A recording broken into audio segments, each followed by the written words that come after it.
हमने कंबाइन किया है क्लास 9 के फर्स्ट एंड सेकंड चैप्टर को, जिसमें पहला चैप्टर है आपका मोशन एंड सेकंड चैप्टर है force and law of motion. मैं इन दोनों चैप्टर को मिला के और इनके जितने भी कंसेप्ट हैं मैं आपको समझाने की कोशिश करूंगा। फिर नेक्स्ट वीडियो में अगर आपकी डिमांडिंग रहेगी, अगर ये वीडियो अच्छा जाएगा तो मैं क्या करूँगा, अगले में आपको न्यूमेरिकल के बारे में समझाऊँगा। चलिए मैं डिस्कस करता हूँ। ठीक, तो अब आते हैं कि मोशन क्या होता है, फोर्स क्या होता है। पहले आते हैं इनके पॉइंट्स जिन्हें हमें पढ़ना है।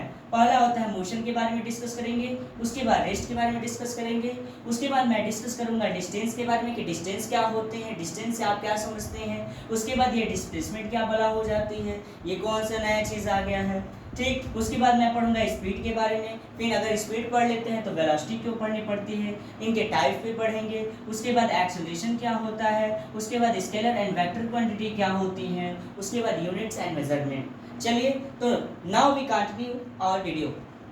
तो पहला ये चैप्टर आपका टोटली बेस्ड रहेगा 9th। यदि आप क्लास 8 में हैं और CHS और नवोदय का तैयारी कर रहे हैं तभी आपके लिए ये वीडियो यूजफुल है। ठीक, तो वीडियो देखने से पहले आप क्या करिए, चैनल को लाइक कर दीजिए और सब्सक्राइब कर दीजिए। क्यों? क्योंकि मैं आपको आपकी तरफ बहुत जल्दी और आसानी से ज़्यादा वीडियो को ला सकूँ। चलिए स्टार्ट करते हैं। देखिए, यह एक नया चैनल है दीक्षा क्लासेस के नाम से, ठीक, जो ऑफलाइन भी क्लासेस कराते हैं और ऑनलाइन भी क्लासेस कराते हैं। चलिए, तो फिर वीडियो को स्टार्ट करते हैं।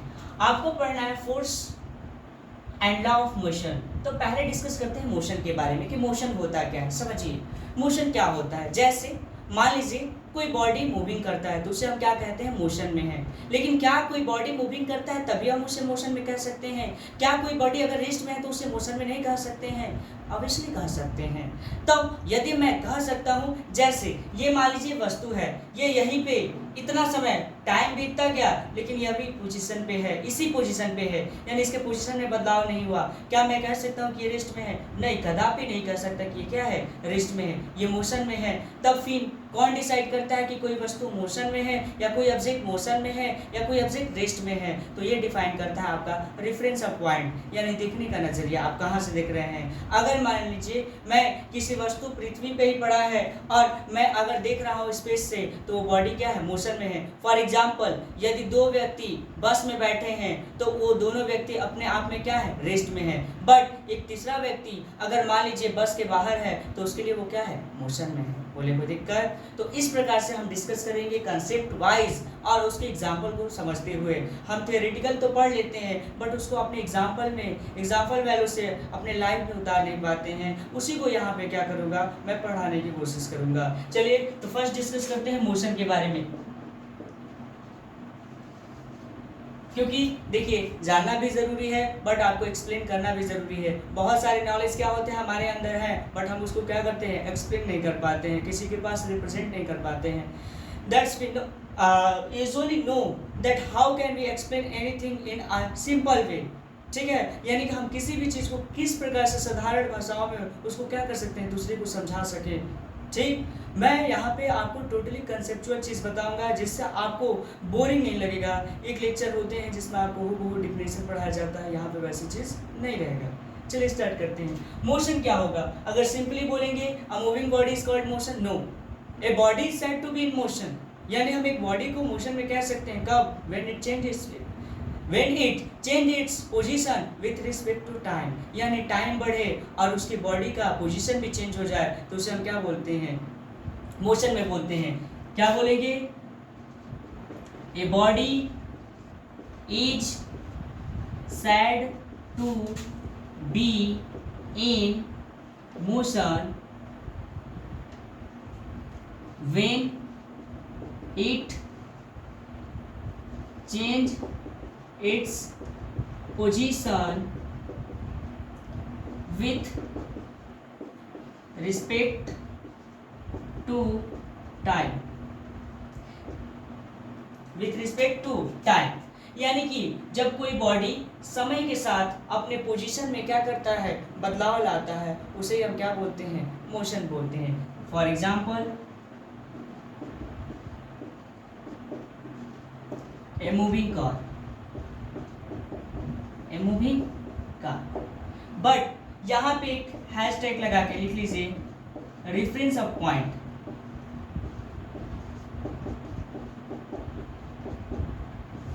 ये क्या होता है रेफरेंस ऑफ पॉइंट, इसके बारे में डिस्कस करते हैं। देखिए रेफरेंस ऑफ पॉइंट होता है देखने का नजरिया। जैसे आप भले ही कितने अच्छे हो, आप भले ही कितने अच्छे हो, लेकिन आप सभी के लिए अच्छे नहीं हो सकते। हो सकता है कि आपके कुछ दुश्मन भी हो, उनसे आप क्या लगे, खराब लगे। आप भले ही मतलब श्री कृष्ण भी मान लीजिए सबसे बड़े अच्छे व्यक्ति थे, राम भी सबसे बड़े अच्छे व्यक्ति थे, लेकिन कंस के लिए और रावण के लिए वो क्या थे, खराब ही थे। उसी प्रकार से ये भी है रेफरेंस ऑफ पॉइंट। अगर कोई बॉडी रेस्ट में है फिर भी हम कहेंगे कि वो क्या है, मोशन में है। यानी हम कुछ ना कुछ उसको गलतियां निकाल कर कहेंगे कि क्या है, वो मोशन में है। तो वो गलतियां कौन सी होती है जिसके कारण हमको यहाँ पे ना रह के हमको जाना पड़ता है कहाँ, पृथ्वी को छोड़ के आसमान पे, और तब वहां पता लगाएंगे कि कोई बॉडी मोशन में है या नहीं है। बोलिए कोई दिक्कत। चलिए तो अब रेफरेंस ऑफ पॉइंट क्या होता है, यानी देखने का नजरिया। जैसे मैं जानता हूं कि वो व्यक्ति अच्छा है, लेकिन क्या वो व्यक्ति दूसरे के लिए अच्छा है, नहीं अच्छा है। ठीक, तो हम अपनी आकांक्षाओं के अनुसार दूसरों को क्या करते हैं, तुलना करते हैं कि वो व्यक्ति अच्छा है कि वो व्यक्ति अच्छा नहीं है। उसी प्रकार से यदि हमको मोशन देखना होगा तो हम क्या करेंगे, एक देखने का नजरिया यानी एक पॉइंट लेंगे। अगर वो पॉइंट जैसे फॉर एग्जाम्पल अगर मान लीजिए एक बस है, क्या है आपका,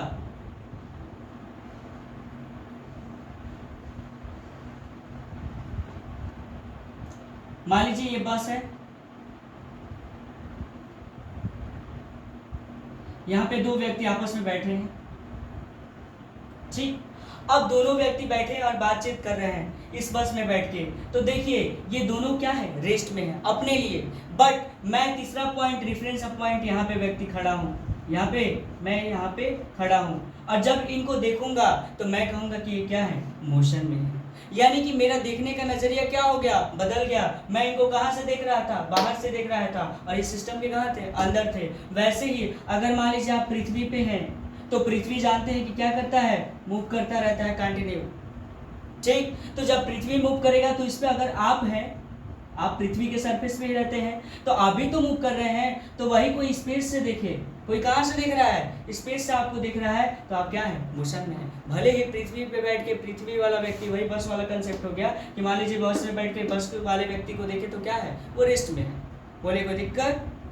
तो रेफरेंस ऑफ पॉइंट क्या होता है, वह पॉइंट जो डिसाइड करता है कि कोई बॉडी मोशन में है कि नहीं है। बोले कोई दिक्कत, डाउट्स क्लियर हो गए। अब आते हैं रेस्ट के बारे में। किसके बारे में, रेस्ट। ध्यान से देखिए रेस्ट का क्या होगा, ए body is said to be in rest when it does not change its position with respect to time। ध्यान से समझिए, हम एक बॉडी को रेस्ट में कह सकते हैं कब, जब समय तो चेंज हो, क्योंकि समय तो रुकने वाला है नहीं, समय तो आपके लिए रुकेगा नहीं। अगर भले आप लोग मान लीजिए मन लगा के पढ़े चाहे ना पढ़े, आप सोचते हैं क्या करते हैं, किसी भी पढ़ाई को टालते हैं कि मैं कल पढ़ लूँगा, परसों पढ़ लूँगा। आप सोचते हैं कि मेरे पास समय बहुत ज़्यादा है, लेकिन आप यही गलती कर देते हैं। क्यों? क्योंकि समय किसी के पास या किसी के कब्जे में नहीं है। समय क्या होता है, फ्री होता है। समय किसी के लिए नहीं रुकने वाला। आप रुकिए, आप अपना नुकसान कीजिए, समय अपना नुकसान करने वाला नहीं है। समय तो कंटिन्यू चलता रहता है, और समय परिवर्तन हमेशा हमेशा के लिए कंटिन्यू रहेगा, वो कभी रुकने वाला नहीं है। ठीक है, भले ही हम अपना नुकसान कर देते हैं, क्या करके, आज टाल देते हैं कि आज नहीं कल कर लेंगे, कल नहीं परसों कर लेंगे। ठीक, हम सोचते हैं कि हमारे हाथ में क्या है, समय है, लेकिन यही सबसे हमारी क्या रहती है, बड़ी गलती होती है। ठीक, तो वैसे ही समय नहीं रुकता, कोई बॉडी रुक जाती है तब उसे क्या बोलते हैं कि रेस्ट में है। यानी body is said to be in rest when it does not change its position with respect to time. यानी कि कोई भी बॉडी जब समय के साथ अपने पोजीशन में चेंजिंग ना करे तो उसे हम क्या बोलेंगे, रेस्ट बोलेंगे। बोले कोई दिक्कत। चलिए, now we discuss about some terminology related to motions, यानी कि मोशन से रिलेटेड कुछ मैं पॉइंट्स के बारे में डिस्कस करूंगा। अगर आप लिखना चाहते हैं तो दोनों पॉइंट्स को लिख लीजिए, रेस्ट के बारे में, मोशन के बारे में, या स्क्रीनशॉट कर लीजिए। तो आप ये मत समझिए कि टाइम आपके लिए रुकने वाला है, टाइम आपके लिए नहीं रुकेगा, ना टाइम किसी के लिए रुका है, ना टाइम ब्रह्मांड के लिए रुका है। अच्छा बताइए, तो यहाँ से कंसेप्ट आपसे पूछ देते हैं कि टाइम है क्या? टाइम है क्या? देखिए, टाइम एक्सप्लेन अलोन नहीं कर सकते, यानी अकेला आप टाइम को एक्सप्लेन नहीं कर सकते। टाइम रिलेटिव वैल्यू होता है। अच्छा बताइए, फॉर एग्जांपल अगर मैं आपको एक अंधेरा रूम में बंद कर दूं, एक अंधेरे रूम में बंद कर दूं और वहाँ पे कोई लाइट का सोर्स ना हो, और मैं बारी बारी से आपसे पूछता रहा कि बताइए कितना समय हो रहा है, कितना समय हो रहा है, कितना समय हो रहा है, क्या आप समय को बता सकते हैं? नहीं। बट वही मैं आपको बाहर रख दूं, रूम के बाहर, और छत पे बैठा दूं, आप बता सकते हैं कि अभी दोपहर का समय हो रहा है। हाँ, एग्जैक्ट वैल्यू नहीं बता सकते, मिनट नहीं बता सकते, बट टाइमिंग तो बता सकते हैं ना कि अब रात होने वाला है, सुबह होने वाला है, अब दोपहर होने वाला है। क्यों? क्योंकि आप सन के मोशन को क्या कर रहे हैं? देख रहे हैं। यानी कि टाइम जो होता है वो रिलेटिव वैल्यू होता है। वो क्या होता है? रिलेटिव वैल्यू, फ्रीली एग्जिस्ट नहीं करता। चलिए नाउ डिस्कस, हम पॉइंट के बारे में डिस्कस करते हैं। तो ये क्लियर हो गया? चलिए, आप कंसेप्ट को इसलिए समझिए, कंसेप्ट को ना बोरिंग मत लीजिए कि आपको क्या करना है, एकदम रटना है। चलिए कुछ टर्मिनोलॉजी को डिस्कस करते हैं जो मोशन से रिलेटेड है। जैसे एक आता है डिस्टेंस। क्या आता है? डिस्टेंस। डिस्टेंस क्या होता है? तो दो पॉइंट के बीच के लेंथ को हम क्या बोलते हैं? डिस्टेंस बोलते हैं। यानी दो पॉइंट के बीच जो लेंथ होता है ना, यानी जो लंबाई होता है, उसे हम क्या बोलते हैं? डिस्टेंस बोलते हैं। तो क्या हो जाएगा? It is the length between two point. Two point के बीच के लेंथ को हम क्या बोलते हैं? डिस्टेंस बोलते हैं। या इसे और बोलते हैं total path covered by a body. For example, अगर मान लीजिए कोई एक व्यक्ति है, ठीक, पहले यहाँ से यहाँ चलता है, पॉइंट स्टार्ट करता है बी से। कोई ए व्यक्ति है, बी पॉइंट से स्टार्ट करता है, बी से चलता है सी की तरफ। कितने की तरफ चलता है? सी की तरफ। फिर सी से आता है डी की तरफ। सी से कितना आता है? डी की तरफ, सॉरी। फिर डी से जाता है ई की तरफ। अब कोई पूछेगा कि बताइए डिस्टेंस कितना हुआ, तो हम क्या करेंगे? डिस्टेंस बराबर इसके पाथ को जोड़ देंगे, क्या हो जाएगा? B C plus C D plus D. बोले कोई दिक्कत? इसको हम क्या कर देंगे? जोड़ देंगे। समझ में आया? तो अब फिर डिस्प्लेसमेंट क्या होता है, क्योंकि ये भी तो एक टर्मिनोलॉजी ऐसा ही आ रहा है। तो डिस्प्लेसमेंट क्या होता है समझिए।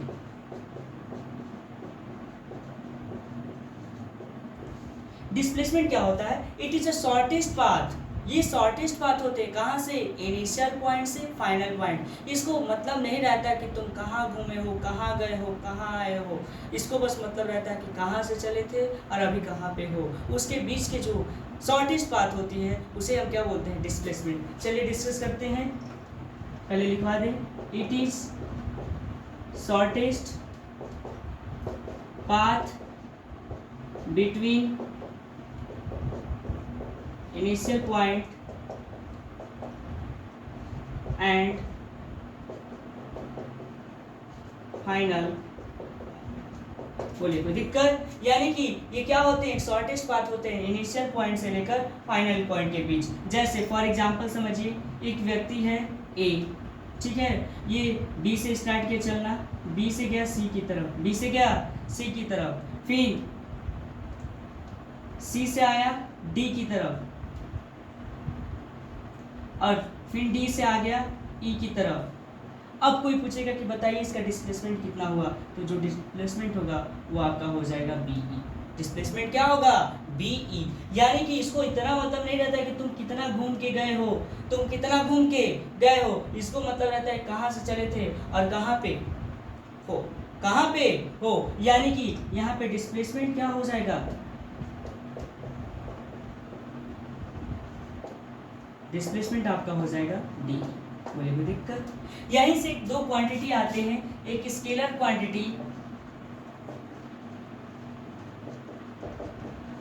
और एक होता है वेक्टर क्वांटिटी। चलिए थोड़ा सा इसके बारे में डिस्कस करा देता हूँ। देखिए ऐसे तो वेक्टर आपको 12th क्लास में पढ़ना है, ठीक है, मैथ में भी पढ़ेंगे और फिजिक्स में भी अच्छे से पढ़ेंगे। लेकिन यहाँ पे थोड़ा सा हल्का सा बता दूँ, क्योंकि यहाँ पे डिस्टेंस और डिस्प्लेसमेंट में जो अंतर होता है वो मुख्यतः यानी बेसिक होता है, एक स्केलर क्वांटिटी और एक वेक्टर क्वांटिटी है। ठीक है, चलिए अगर इसको लिखना है डिस्टेंस के बारे में, डिस्प्लेसमेंट के बारे में लिख लीजिए या तो स्क्रीनशॉट कर लीजिए, थोड़ा लेक्चर फास्ट चलेगा। चलिए तो यहाँ से समझ में आया, आप टोटली कंसेप्ट पे बेस्ड रहिए, घटाओ विद्या मत बनिए, 100 बार बोला जा रहा है, ठीक है ना। आप बस कैसे भी कहीं से भी कंसेप्ट मिले, कंसेप्ट को पकड़िए, ज़्यादा से ज़्यादा अमाउंट में बुक पढ़ने की कोशिश कीजिए। आप क्या करते हैं, 100 जगह कोचिंग, 100 जगह ट्यूशन, 100 जगह टीचर से पढ़ना, लेकिन अपने से एक भी जगह नहीं। और यह आजकल का क्या बन गया है, मॉडर्न कल्चर बन गया है। हम क्या कर रहे हैं, छोटे से बच्चा हो रहा है उसको कोचिंग इंस्टीट्यूट पकड़ा दे रहे हैं, उसके बाद कहीं पे उससे पूछिए कि घर पे कितना पढ़ाई होता है, कुछ नहीं। बताइए, जो बच्चा 5 घंटे स्कूल में पढ़ता है और घर पे आके 2 घंटे पढ़ता है, बताइए 5 घंटा का पढ़ा हुआ क्या 2 घंटे में क्लियर कर सकता है? पहले होता था कि 2 घंटे पढ़ो तो 5 घंटे घर पे पढ़ना पड़ता था, लेकिन आजकल उल्टा हो गया। चलिए ठीक है, कोई बात नहीं। सब कोई चाह रहा है कि जिस प्रकार से रील्स हम 30 सेकंड में या 20 सेकंड में देख सकते हैं, वैसे हमको लेक्चर भी क्या मिल जाए, 1 मिनट मिल जाए। हम लोग जब पढ़ते थे तो PW फिजिक्स वाला सर थे, उनका अमूमन जो एक लेक्चर होता था वो 1.5 घंटे का होता था। आज अमूमन अगर 1.5 घंटे का वीडियो डाल दीजिए तो उसको कोई नहीं पूछता। समझ में आया? तो ये ज़माना है, देखिए बच्चों का क्या होता है। चलिए, एक स्केलर क्वांटिटी और एक वेक्टर क्वांटिटी। स्केलर क्वांटिटी क्या होते हैं, वेक्टर क्वांटिटी क्या होते हैं? देखिए, स्केलर क्वांटिटी में केवल मैग्नीट्यूड रहता है। क्या रहता है? मैग्नीट्यूड। बट जो वेक्टर क्वांटिटी होते हैं उसमें मैग्नीट्यूड के साथ क्या रहता है, डायरेक्शन भी रहता है, यानी किस दिशा में चला, मैग्नीट्यूड और प्लस डायरेक्शन। बोलिए कोई दिक्कत? समझ में आया? अब जो स्केलर क्वांटिटी है होते हैं, इनके डॉट प्रोडक्ट होते हैं। क्या होते हैं? Dot product. मैं बताऊंगा डॉट प्रोडक्ट, इसका क्लियरेंस थोड़ा आपको 12th में ही मिलेगा, यहाँ पे बता के भी कुछ फायदा नहीं मिलेगा। डॉट प्रोडक्ट मतलब होता है ना कि 2 क्वांटिटी है, जैसे मान लीजिए वर्क के बारे में डिस्कस कर रहा हूँ। वर्क में क्या होता है, F और डॉट एस होता है, यानी फोर्स और डिस्प्लेसमेंट के बीच क्या रहता है, डॉट प्रोडक्ट रहता है। और जहाँ पे डॉट प्रोडक्ट होता है, देखिए आपको तो लग रहा होगा कि फोर्स भी क्या है, एक वेक्टर क्वांटिटी है और इस डिस्प्लेसमेंट भी वेक्टर क्वांटिटी है। बट अगर आप वेक्टर इंटू वेक्टर करते हैं तो क्या हो जाता है, वो स्केलर हो जाता है। या आप डॉट प्रोडक्ट करते हैं तो क्या हो जाएगा, स्केलर हो जाता है। तब यहाँ से जो डॉट प्रोडक्ट होते हैं उनका वैल्यू क्या होता है, कंपोनेंट कॉस थीटा होता है। क्या होता है, कॉस थीटा। और जहाँ पे कॉस थीटा आ जाएगा समझ लीजिए कि वो क्या है, स्केलर क्वांटिटी है। तब यहाँ से क्या हो जाएगा, F cos theta, F cos theta. बोलिए कोई दिक्कत? अगर मैं बात करूँ वेक्टर क्वांटिटी का, तो ये क्रॉस प्रोडक्ट होते हैं। क्या होते हैं, क्रॉस प्रोडक्ट। और क्रॉस प्रोडक्ट के जो कंपोनेंट होते हैं वो साइन थीटा होता है। क्या होता है, साइन थीटा। बोले कोई दिक्कत? याद रहेगा? तो इतना समझ जाएंगे तो कोई दिक्कत नहीं है। समझ जाइएगा कि स्केलर क्वांटिटी यानी कि केवल क्या रहेगा, जैसे 7 मीटर, 7 मीटर क्या है, स्केलर क्वांटिटी है। But 7 metre north, 7 metre east, इस प्रकार से रहेगा तो उसे हम क्या बोलेंगे, वेक्टर क्वांटिटी। चलिए अब आते हैं एक बेसिक डिफरेंस कि डिस्टेंस और डिस्प्लेसमेंट में अंतर क्या होगा। डिस्टेंस और डिस्प्लेसमेंट में डिफरेंस क्या होगा, समझिए। जो डिस्टेंस है वो एक स्केलर क्वांटिटी है। क्या है, अभी डिस्कस कराया हो ना, डिस्टेंस क्या है, स्केलर क्वांटिटी, बट डिस्प्लेसमेंट क्या है, वेक्टर क्वांटिटी है। सबसे बड़ी डिफरेंस ये होती है। दूसरा क्या होता है, जो डिस्टेंस होते हैं ये कभी जीरो नहीं होगा, never zero, never zero. But displacement can be zero, displacement can be zero, zero हो सकता है। जैसे फॉर एग्जांपल एक व्यक्ति यहाँ से स्टार्ट किया और चलते चलते चलते चलते फिर इसी पॉइंट पे आ गया, बताइए डिस्प्लेसमेंट कितना, जीरो। क्योंकि इनिशियल पॉइंट भी यही और फाइनल पॉइंट भी यही, डिस्प्लेसमेंट कितना हो गया, जीरो हो गया। बट क्या अगर मान लीजिए कोई व्यक्ति यहाँ से चलते चलते चलते चलते फिर इसी पोजिशन पे आ गया, इसका बताइए डिस्टेंस कितना होगा, तो 2πr, इसकी सर्कमफ्रेंस के बराबर चलेगा। बोले कोई दिक्कत? समझ में आया? तो इस प्रकार से हम क्या करते हैं, पोजीशन को निकालते हैं। फिर से देखिए, एक व्यक्ति इस प्रकार से चला है यहाँ से और हाफ सर्कल चला है। कितना चला है, सर्कल का हाफ। फिर एक व्यक्ति मान लीजिए कोई चला है और यहाँ से यहाँ चला है, ये भी सर्कल का हाफ। देखिए यहाँ पे जो डिस्प्लेसमेंट होगा वो इसका डायमीटर हो जाएगा। क्या हो जाएगा, डायमीटर, डायमीटर यानी कि 2r, सॉरी 2r। बट यहाँ पे अगर मैं डिस्टेंस लूँ तो 2πr का क्या कर दूंगा, हाफ कर दूंगा, तो कितना हो जाएगा, πr हो जाएगा। तो बहुत ज़्यादा डिफरेंस होता है। बोले कोई दिक्कत? समझ में आया। एक पाइथागोरस थ्योरम भी यहाँ पे लगता है, थोड़ा सा इसको लिख लीजिए। चलिए यहाँ पे बता देता हूँ। देखिए कोई व्यक्ति है, इधर आपका 3 मीटर चलता है, कितना मीटर चलता है 3 मीटर, और इधर की तरफ आपका चलता है 2 मीटर, 4 मीटर चलता है। कितना मीटर चलता है 4 मीटर। बोले कोई दिक्कत। तो अब बताइए यहाँ से ए से चला बी की तरफ और बी से चला सी की तरफ, तो डिस्टेंस कितना हो गया टोटल, डिस्टेंस हो गया आपका कितना मीटर 7 मीटर।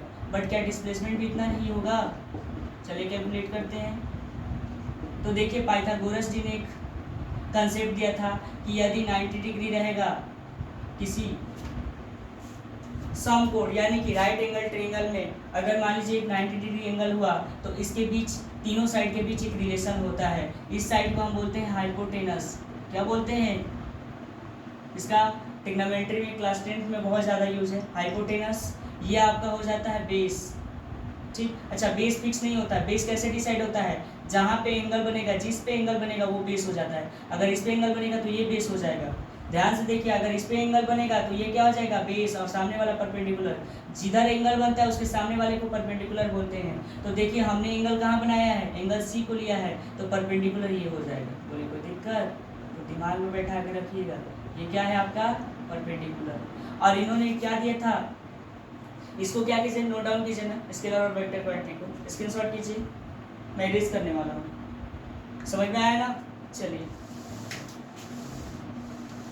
देखिए ध्यान से, मैं अब डिस्कस कराने वाला हूँ। तो पाइथागोरस थ्योरम,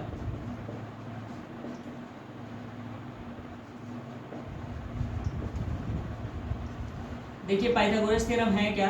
तो पाइथागोरस जी ने क्या किया था, एक कंसेप्ट दिया था, कोई राइट एंगल ट्रायंगल है तो उसके साइड के बीच का रिलेशन। उन्होंने क्या दिया था कि जो हाइपोटेनस का स्क्वायर होगा वो आपका बराबर हो जाएगा बेस का स्क्वायर प्लस परपेंडिकुलर का स्क्वायर। बोले कोई दिक्कत। यहाँ से मैं क्या कर सकता हूँ, एच का स्क्वायर बराबर में, चलिए पी का स्क्वायर कितना है, बी का स्क्वायर कितना है 4 का स्क्वायर और प्लस 3 का स्क्वायर। चलिए एच स्क्वायर बराबर में 4 का स्क्वायर कितना आ जाएगा 16 मीटर और प्लस 3 का स्क्वायर 9 मीटर। यहाँ से कितना हो जाएगा एच स्क्वायर बराबर में, ये आपका 16 और 9 25 मीटर स्क्वायर। स्क्वायर हटाते हैं तो कोई किस में चला जाता है रूट में, 25 मीटर। इसका वैल्यू कितना हो जाएगा 5 मीटर। समझिए यानी कि टोटल डिस्टेंस कितना था 7 मीटर, बट इसका डिस्प्लेसमेंट कितना आ रहा है 5 मीटर। बताइए चेंजिंग आया कि नहीं आया। यानी कि डिस्टेंस और डिस्प्लेसमेंट में हमेशा डिफरेंस होता है। बोले कोई दिक्कत। और जिस प्रकार से डिस्टेंस और डिस्प्लेसमेंट में डिफरेंस है, वैसे ही आपका वेलोसिटी और स्पीड में भी डिफरेंस होता है। चलिए डिस्कस करते हैं, इसको नोट डाउन कीजिए अगर करना है तो। पाइथागोरस थ्योरम को याद कर लीजिएगा। एक ट्रायंगल होता है जिस पे किसी में 90 डिग्री, जिस पे एंगल बनता है उसे हम क्या बोलते हैं बेस, उसके सामने वाले साइड को क्या बोलेंगे परपेंडिकुलर, और ये जहाँ पे 90 डिग्री बनता है उसके फ्रंट वाले को क्या बोलते हैं हाइपोटेनस। बोलिए याद रहेगा। चलिए इसको नोट डाउन कर लीजिए या स्क्रीनशॉट कर लीजिए। आप फिजिक्स में ना थोड़ा सा शुरू से ही न्यूमेरिकल वैल्यू लगाइए, क्योंकि आगे जाके बच्चे क्या होते हैं ना कि देखिए कंसेप्ट तो कोई नहीं भूलता, बट न्यूमेरिकल वैल्यू लगाने में दिक्कत होती है। होता क्या है कि बहुत सारे बच्चे समझते हैं कि बायोलॉजी ले लूँगा तो क्या हो जाएगा, तो मैं मैथ से थोड़ा दूर रह जाऊँगा। लेकिन आपको बता दूँ कि अगर आप बायोलॉजी भी लेंगे तो मैथ से उतना दूर है नहीं। फिजिक्स का आधा जो मैथ होता है वो आपका जाके आगे क्या हो जाएगा, सॉरी बायोलॉजी फिजिक्स होता है वो टोटली मैथ हो जाएगा। चलिए मैं डिस्कस करता हूँ स्पीड के बारे में। किसके बारे में, और एक जगह डिस्कस करूंगा वेलोसिटी के बारे में। जिस प्रकार से स्पीड और जिस डिस्टेंस और डिस्प्लेसमेंट पढ़े थे, वैसे ही चेंज होता है स्पीड और वेलोसिटी में। स्पीड होता है distance cover per unit time, the distance cover per unit time, the distance covered per unit time called speed. इसे हम क्या बोलेंगे स्पीड। इसको हम डिनोट करते हैं यू से। क्या चीज से डिनोट करते हैं यू से। यू बराबर में हो जाता है डी अपान टी। यू बराबर में डी अपान टी। यूनिट क्या होता है, यूनिट आपका हो जाता है डिस्टेंस का मीटर और टाइम का सेकंड। बोले कोई दिक्कत। चलिए यहीं से फंडामेंटल यूनिट भी डिस्क्राइब कर दूंगा। 2 प्रकार के यूनिट होते हैं, एक फंडामेंटल यूनिट और एक डिराइव यूनिट। कैसे कैसे होते हैं डिस्कस कराता हूँ। चलिए, मैं अगर वेलोसिटी की बात कर रहा हूँ तो जिस प्रकार से इसमें डिस्टेंस होगा उसमें क्या हो जाएगा, द डिस्प्लेसमेंट। तो क्या लिख देंगे, the displacement covered per unit time called velocity. बोलिए कोई दिक्कत, the displacement cover per unit time is called velocity. v बराबर में हो जाता है डिस्टेंस यानी कि एस बोलते हैं, डिस्प्लेसमेंट क्या बोलते हैं, एस अपान में टी। यूनिट क्या होगा, यूनिट आपका इसका भी हो जाएगा मीटर पर सेकंड। बोलिए कोई दिक्कत। तो जिस प्रकार से डिस्टेंस और डिस्प्लेसमेंट में डिफरेंस हो रहा था उसी प्रकार से क्या है, स्पीड और वेलोसिटी में भी डिफरेंस होता है। एक होता है एवरेज वेलोसिटी, एवरेज वेलोसिटी यानी कि total displacement upon total time taken, और एवरेज स्पीड यानी total distance upon total time taken. ठीक है, एवरेज वेलोसिटी बराबर में हो जाता है यानी v बराबर में हो जाता है। चलिए उसको तो कोई दिक्कत नहीं, वो कर सकते हैं। अब आते हैं थोड़े से यूनिट एंड मेजरमेंट के बारे में। इसके बारे में यूनिट एंड मेजरमेंट ध्यान से देखिए इस चैप्टर को, सॉरी इस पॉइंट्स को, यूनिट एंड मेजरमेंट। देखिए ये हो गया, आप थोड़ा सा स्क्रीनशॉट कर लीजिए क्योंकि इरेज करने वाला हूं। चलिए आगे डिस्कस करता हूं। चलिए ऊपर ही डिस्कस करता हूं। यूनिट एंड मेजरमेंट ये इंपॉर्टेंट टॉपिक है। आप थोड़ा सा है तो इजी, लेकिन जो इजी रहता है उसी में आप क्या करते हैं, भूल जाते हैं। समझिए पहली बार जो यूनिट आया विचार में, यूनिट क्यों आया। देखिए होता क्या था कि पहले हम लोग कोई भी व्यापार करते थे बार्टर सिस्टम। बार्टर सिस्टम मतलब क्या था, आप एक मुट्ठी हमको कोई चीज़ दे दीजिए, आप उसके बदले हमसे ले लीजिए। यहाँ तक था क्योंकि शिक्षा की तो थोड़ी सी कमी थी। हाँ, ये नहीं था कि शिक्षा नहीं था, शिक्षा था। ये आप लोग देखिए गलती क्या होता है ना कि हम अपने आप को क्या करते हैं कि मोबाइल से और ये जो किताब पढ़ते हैं इससे हम अपने आप को, या स्कूल पढ़ लेते हैं तो इससे अपने आप को क्या करते हैं, बहुत ही शिक्षित वर्ग समझते हैं। लेकिन ऐसा नहीं है, आप उन्हीं किताबों को पढ़ते हैं जो पहले लिखा जा चुका है। तो आप कभी भी अपने आप को माँ बाप से ऊपर मत मानिएगा कि हमारे पास ज़्यादा नॉलेज है, मैं उनसे क्या हूँ, ज़्यादा तेज हूँ। यह हमारे सोसाइटी में अडॉप्ट हो रहा है। हम क्या कर रहे हैं, मोबाइल के माध्यम से अपने आप को बहुत ही कम उम्र पे ही ज़्यादा चीज़, हाँ जितना अच्छाई के बारे में नहीं जान रहे हैं, जितना अच्छाई चीज़ के बारे में नहीं जान रहे हैं, उससे हम लोग क्या कर रहे हैं, मोबाइल के माध्यम से बुराई चीज़ के बारे में जल्दी जान जा रहे हैं। और उन बुराइयों के चलते क्या कर रहे हैं, हमारे में कमेंट करने का, डबल मीनिंग बोलने का, ये सब क्या आ जा रहे हैं, गुण आ जा रहे हैं अंदर। और वो फुहड़पन होता है हमारे समाज के लिए। जाइए आप सड़क पे देखिए, कोई भी चलता हुआ इंसान है, कोई भी चलती हुई लड़की है, उसको कमेंट करना, गलत बोलना, क्लास में टीचरों को परेशानी हो जा रहा है। ठीक, घर पे मान लीजिए गार्जियन जानता है कि हम मोबाइल दिए पढ़ने के लिए, रात हुआ क्या कर रहा है क्या नहीं कर रहा है, कोई ज्ञान नहीं। यानी जितना ज़्यादा कोई चीज़ अगर यूजफुल होता है उतना ज़्यादा वो हार्मफुल भी होता है। तो आप इस चीज़ को सचेत रहिए। मोबाइल यूज़ करना है गार्जियनशिप में करिए, गार्जियन को देखिए कि हाँ मैं इतना घंटा 2 घंटा मोबाइल करूँगा यूज़, उसके बाद आप ले लीजिए। समझ में आया। चलिए हम लोगों को क्या दिक्कत है समझिए। तो पहले होता था बार्टर सिस्टम, लेकिन बाद में जैसे ही विश्व युद्ध हो रहा था तो उस समय क्या हो रहा था, आप पढ़ेंगे कि फ्रांस में फ्रांसीसी क्रांति के दौरान बहुत सारी चीज़ों को क्या किया था, बदलाव किया गया था। उसी में नेपोलियन ने क्या किया था, एक नेपोलियन कोड लाया था। उसके माध्यम से उसने क्या किया था, पहली बार फर्स्ट टाइम मेजर को क्या किया, फिक्स कर दिया कि हम क्या करेंगे, मेजरमेंट करेंगे किसी भी चीज़ का, और वो क्या होगा, हर देश के लिए फिक्स्ड होगा। तो पहली बार आपका आया था एफपीएस सिस्टम। एफपीएस मतलब क्या होता है, फुट पाउंड सेकेंड। यानी पहले 3 ही क्वांटिटी होती थी।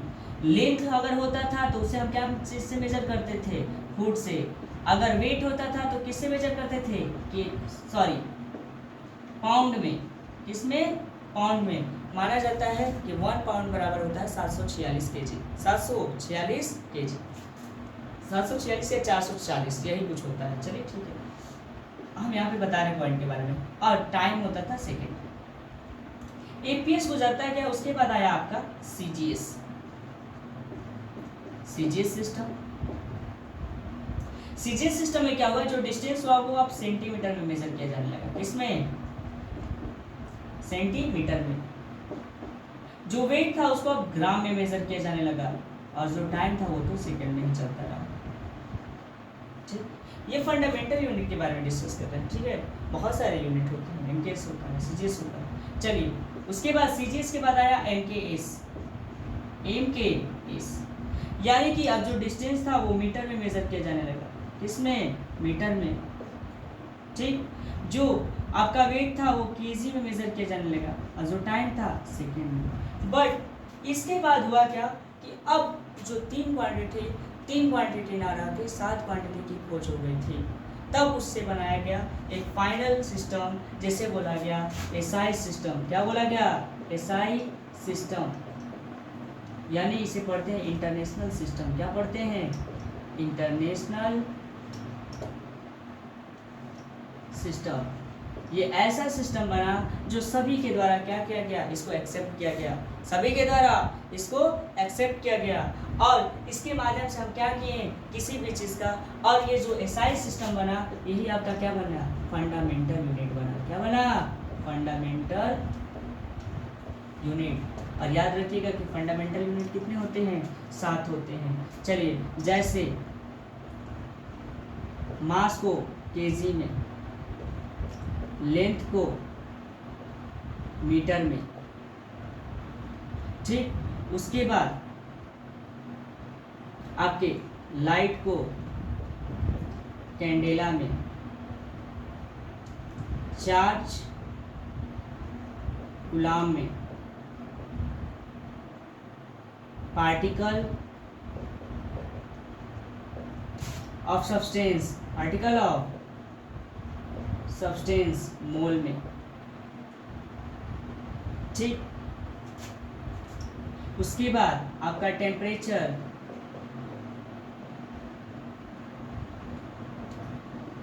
केल्विन में। कितना हुआ? 1 2 3 4 5 6, एक बच रहा है और रुक जाइए, उसको भी बता देते हैं।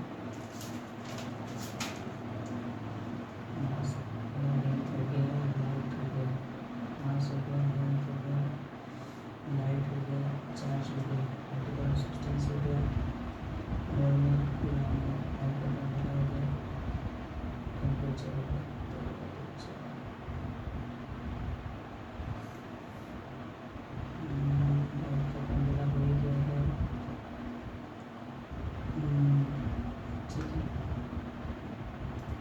चलिए डिस्कस करेंगे, आगे आएगा फंडामेंटल यूनिट। एक और होते हैं, आपका मास मिल गया, उसके बाद लेंथ मिल गया, ठीक, उसके बाद लाइट मिल गया, उसके बाद चार्ज मिल गया, चार्ज का आपका कूलाम होता है, उसके बाद पार्टिकल ऑफ सब्सटेंस क्या होता है? मोल होता है, उसके बाद टेम्परेचर क्या होते हैं?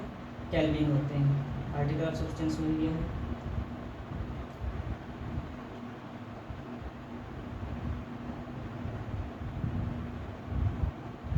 टेम्परेचर हो गया, क्या है?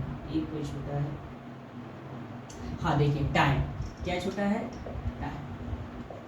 टाइम का आपका क्या होता है? सेकंड। तो ये आपके क्या है? 7 फंडामेंटल यूनिट है। बोले कोई दिक्कत? मास का क्या हो जाएगा? केजी में, लेंथ का मीटर में, लाइट का कैंडेला में, चार्ज का कूलाम में, पार्टिकल ऑफ सब्सटेंस मोल में, टेम्परेचर केल्विन में, और टाइम सेकंड में। इसे हम बोलते हैं फंडामेंटल यूनिट। क्या बोलते हैं? Fundamental unit. देखो, फंडामेंटल यूनिट कहने का तर्क क्या है? फंडामेंटल यूनिट यानी कि विश्व में कोई भी जो यूनिट होंगी वो इन्हीं सब से मिलकर बनी होगी, इन्हीं सातों से मिलकर बनी होगी। जैसे मान लीजिए हमको स्पीड निकालना है। क्या निकालना है? स्पीड निकालना है। तो स्पीड क्या है? आपका डिराइव यूनिट है, यानी यही सातों फंडामेंटल है, बाकी सब आपका क्या है? डिराइव यूनिट है। क्या है?